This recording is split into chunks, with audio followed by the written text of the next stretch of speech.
अस्सलाम वालेकुम। मेरा नाम सहरिश नूर है और मैं क्लिनिकल साइकोलॉजिस्ट हूँ। आज जिस टॉपिक पे मैं बात करना चाहती हूँ इस पे हम बहुत कम सुनते हैं किसी को बात करते हुए, वो है ओल्ड एज और साइकोलॉजिकल मसले जो ओल्ड एज में आते हैं और जिस तरह से हम फैमिली में ओल्ड मेंबर्स को, एल्डरली मेंबर्स को डील करते हैं, उसके बारे में हम बात करेंगे। पहले तो ये कि हम समझने की कोशिश करें कि ओल्ड एज है क्या और ओल्ड एज में क्या क्या चेंजेस आते हैं। जिस तरह एक हमारा बचपन होता है, फिर जवानी और फिर बुढ़ापा जब आता है तो हमारी सारी मेंटल और फिज़िकल जो एबिलिटीज़ हैं वो कम होना शुरू हो जाती हैं। रिटायरमेंट के बाद जब हम घर में बैठते हैं तो उसके बाद से साइकोलॉजिकल मसले स्टार्ट हो जाते हैं।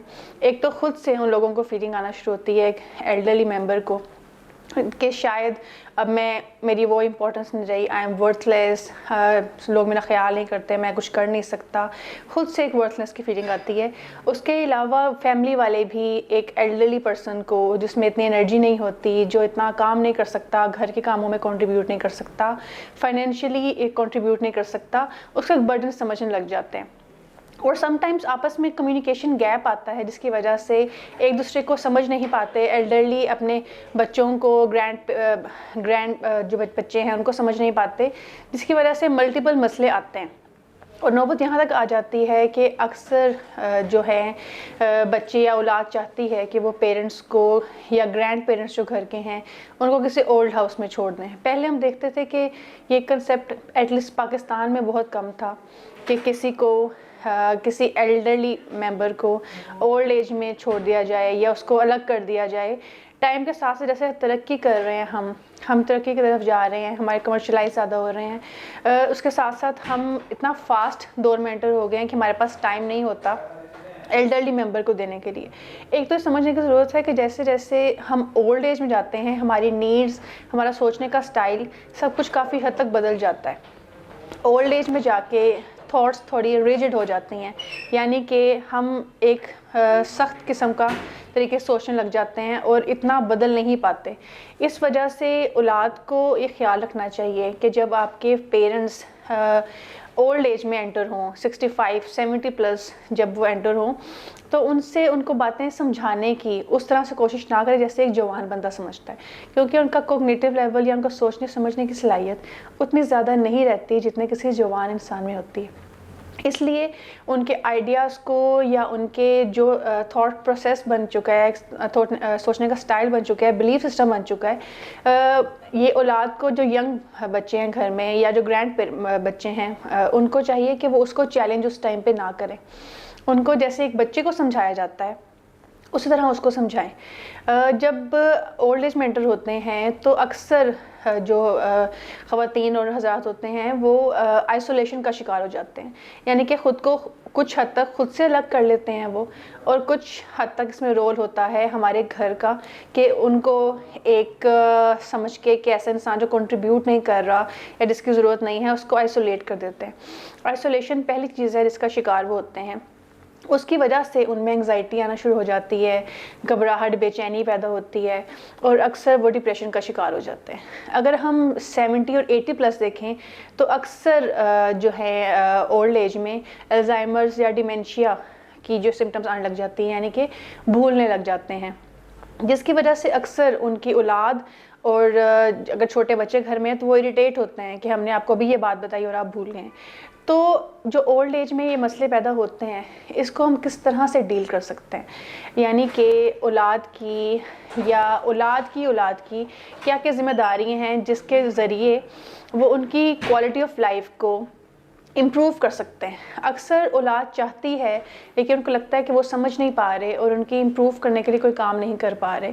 तो उसके लिए जो कुछ काम आप कर सकते हैं, सबसे पहले तो ये कि उनकी जगह पे ख़ुद को रख के उनको समझने की कोशिश करें। उनको बहुत कॉम्प्लिकेटेड बातें समझाने की कोशिश ना करें, उनके लिए आसान अल्फाज चूज़ करें ताकि उनको बात की समझ आ सके। और अगर वो बार बार बात करते हैं तो कोशिश करें कि थोड़ा सा टॉलरेंस, थोड़ा तहम्मुल का मुज़ाहरा करें और उनको वो बात समझाई जाए बार बार। और दूसरा ये कि उनको आइसोलेट मत करें, उनको अकेले तन्हाई का शिकार मत होने दें, क्योंकि तन्हाई इट्सेल्फ बहुत सारे मसाइल की जड़ है। تو کوئی نہ کوئی ایسا ٹائم ضرور آپ نکالیں جس میں اولاد اور بچے جو ہیں یا فیملی ٹائم ہو، سب مل کے بیٹھیں. کسی کھانے کا ٹائم ہو سکتا ہے یا ویکنڈس پہ کوئی آؤٹنگ ایسے ہو سکتی ہے جس پہ ان کو ٹائم مل سکے. اس کے علاوہ جو ہے تیسرا کام جو ہمیں کرنا ہے وہ یہ کہ ان کو امپورٹنس فیل کروائی جائے. ایلڈرلی پیپل کو یہ محسوس کروانا کہ آپ امپورٹنٹ ہیں، آپ کی اہمیت ہے، اور آپ ایک خاص مقام جاب یا وہ کھو دینے کے بعد بھی، اپنی انرجی کھو دینے کے بعد بھی ایک مقام رکھتے ہیں، وہ فیل کروانا بہت اہم ہے. اگر ایک ایلڈرلی انسان اولڈ ایج میں جا کے محسوس کرے گا کہ میری امپورٹنس نہیں ہے، تو وہ بہت سارے مسائل کا شکار ہو جائے گا. اس میں چڑچڑاپن آئے گا، غصہ آئے گا، بے چینی آئے گی، اور بہت سارے مسائل آ سکتے ہیں. اس لیے ان کو امپورٹنس فیل کروائی جائے، ان کو بتایا جائے کہ گھر میں کیا کیا چل رہا ہے، کیسے کیسے ہو رہا ہے. ان کو ہونے والے فیصلے جو ہیں ان میں انوالو کیا جائے، ان کی رائے لی جائے، اور ان کو اس کے ذریعے احساس دلایا جائے کہ ان کی رائے بھی اہم ہے. اگر یہ 3-4 کام ہم کریں تو اس سے ان کی کوالٹی آف لائف اور گھر کا سٹرکچر کافی حد تک بہتر ہو سکتا ہے. اس کے علاوہ جو امپورٹنٹ بات ہے کہ اپنے بچوں کو، چھوٹے بچوں کو عادت ڈالیں کہ وہ جا کے بوڑھے لوگوں کے پاس بیٹھیں، تاکہ ان کے ایکسپیرینس سے وہ باتیں سیکھ سکیں.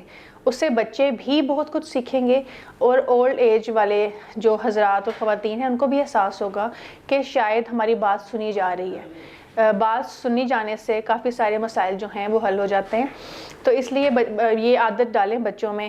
آج کل جو کیا جاتا ہے وہ یہ کہ بچے بہت مصروف ہیں، ان کے پاس ٹائم نہیں ہے، وہ ٹائم نہیں دے سکتے، اور اکثر سب اپنے اپنے رومز میں رہتے ہیں. تو ایسا مت ہونے دیں.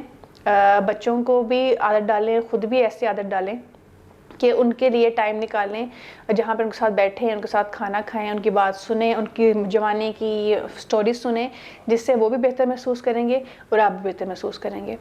اور اکثر جو مسائل آتے ہیں اس کے علاوہ اولڈ ایج میں، وہ اکثر سلیپ کے، نیند کے مسائل، بھوک کے مسائل، اور چڑچڑاپن، غصہ، یہ سب کچھ آتا ہے.